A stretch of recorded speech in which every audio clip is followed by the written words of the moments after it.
अभिमन्यू पवारांना स्वतःला त्या ठिकाणी बसायचं होतं, म्हणून त्यांची खूप धावधाव तिकडे चालली होती की मी बसतो. अधिकारी असं म्हणाले की ह्याच्यानंतर मेधा कुलकर्णीचं नाव येतं, तर ते असं म्हणाले की हा कार्यक्रम मराठा समाजाचा आहे आणि तुम्ही तिथे बसल्यानंतर कॉन्ट्रोवर्सी होईल. कार्यक्रम शासनाचा आहे आणि शासकीय प्रोटोकॉलनुसार खुर्च्यांची रचना केलेली असते. त्यांची जात बघून खरंच रचना केलेली नसते. एकमेकांच्या जाती काढून काय फायदा आहे? कार्यक्रम वेगळा चाललाय, तुम्ही कशावरून बोलताय? मला सफोकेट झालं तिथे, मी निघून आले तिथून. त्या अभिमन्यू पवारांचे जागेवरून वाद झाले की त्या मराठा समाजाच्या कार्यक्रमात तुम्ही ब्राह्मण आहात, पुढे बसू नका, कॉन्ट्रोवर्सी होईल असे ते म्हटले, म्हणून वाद झाला. नेमकं काय, तुम्हाला ते काय म्हटलेले होते एक्झॅक्ट व्हर्बेटिम काय?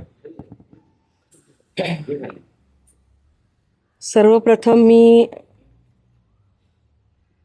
त्या मुलांच्या बद्दल, त्यांच्या कर्तृत्वाबद्दल अभिनंदन करते त्यांचं की ज्यांनी त्यांची उत्कृष्ट कामगिरी केली, म्हणून आजचा कार्यक्रम होता.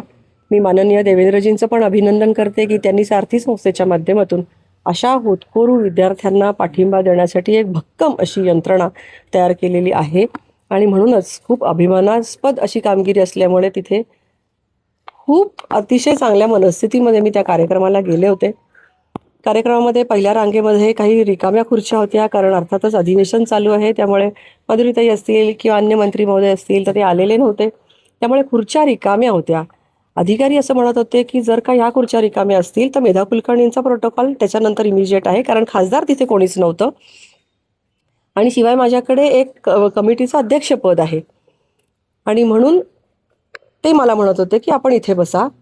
मी म्हटलं की नरेंद्र पाटील हेही बसू शकतात, कारण ते महामंडळाचे अध्यक्ष आहेत, म्हणजे ते आमदार आहेत पण महामंडळाचे अध्यक्ष आहेत. अभिमन्यू पवारांना स्वतःला त्या ठिकाणी बसायचं होतं, म्हणून त्यांची खूप धावधाव तिकडे चालली होती की मी बसतो.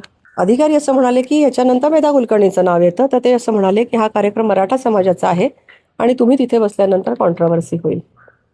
हा कार्यक्रम नक्कीच अभिमानास्पद कामगिरी करणाऱ्या मराठा समाजातील कर्तृत्ववान मुलांचा आणि त्यांना शाबासकी देण्याचा कार्यक्रम आहे, पण कार्यक्रम शासनाचा आहे आणि शासकीय प्रोटोकॉलनुसार खुर्च्यांची रचना केलेली असते. त्यांची जात बघून खरंच रचना केलेली नसते.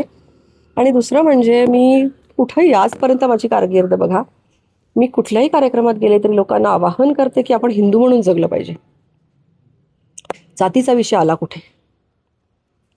इथे बसू नका. हा अभिमन्यू पवार जेव्हा इलेक्शनला सामोरे जात होते तेव्हा त्यांनी मला अक्षरशः फोन करून माझ्याकडे या, ब्राह्मण समाजाचा मेळावा ठेवणार आहे, तुम्ही त्यांना आवाहन केलं पाहिजे मला मतदान करण्यासाठी, तुम्ही नक्की या. माझी तब्येत ठीक नव्हती तरी पण मी लांबचा प्रवास करून त्यांच्यासाठी गेले. ब्राह्मण समाजाला आवाहन केलं की अभिमन्यूजींच्या पाठीमागे उभं राहायचंय. 1% सगळी मतं, एक गठ्ठा मतं पडली पाहिजेत अभिमन्यूजींना, आणि नक्कीच आमच्या समाजाने सुद्धा मतदान केलं. आणि त्या समाजाचा प्रश्न येतच नाही. सगळ्यांनी विचारांच्या पाठीमागे उभं राहिलं पाहिजे. आज देशामध्ये परिस्थिती वेगळी आहे, आव्हानं वेगळी आहेत, आपले प्रश्न वेगळे आहेत, आपल्याला चॅलेंजेस वेगळ्या कुठल्या तरी गोष्टीचे आहेत की ज्याला उत्तर देण्यासाठी हिंदू समाज एकत्र येईल का, हा मुद्दा आहे. एकमेकांच्या जाती काढून काय फायदा आहे? कार्यक्रम वेगळा चाललाय, तुम्ही कशावरून बोलताय? मला सफोकेट झालं तिथे, मी निघून आले तिथून.